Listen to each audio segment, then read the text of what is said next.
In part one and part two, I was very critical of the Score Act. Here's how I would fix it. I don't just call it the problems, I at least try to find solutions. So let's get started. First, we're going to keep something in the Score Act, and that's the Lane Kiffin rule. This idea that coaches cannot leave before the season end just makes tons of sense. Why would a coach be able to leave his players before the end of the season? I'm glad that it would get fixed. Next, how would I fix the player movement and at least add some regulations so players cannot be on 6 different teams in 7 years?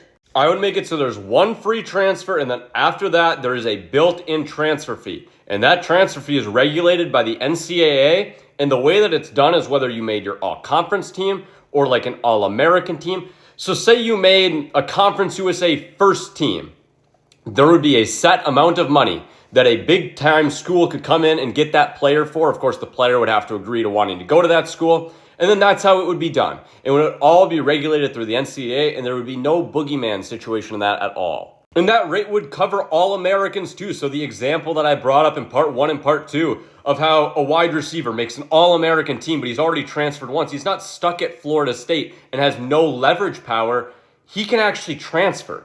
He can still go to a different team. It would just cost Texas $1.5 million since he made an All-American team that they would then have to pay to Florida State, which would help Florida State pay for what? The next payroll that they're going to have the next season.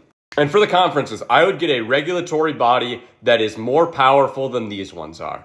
Because the fact of the matter is right now, the SEC and the Big Ten could go raid the Big 12 or the ACC whenever they want to. They could try to leave the NCAA whenever they want to. And somebody needs to take a stop to that. And if the government is willing to get involved, well, the government has the power to do so. There needs to be a regulatory agency that keeps these two in check, because right now they run college athletics more than the NCAA does. And the final thing I would add is a schedule fix. We need to move this stuff up. I think moving Army Navy is kind of a need, or at least playing games on that weekend, so that we can end the college football season before the start of second semester, which would also make the transfer portal and the actual student part of the student athletes go so much smoother.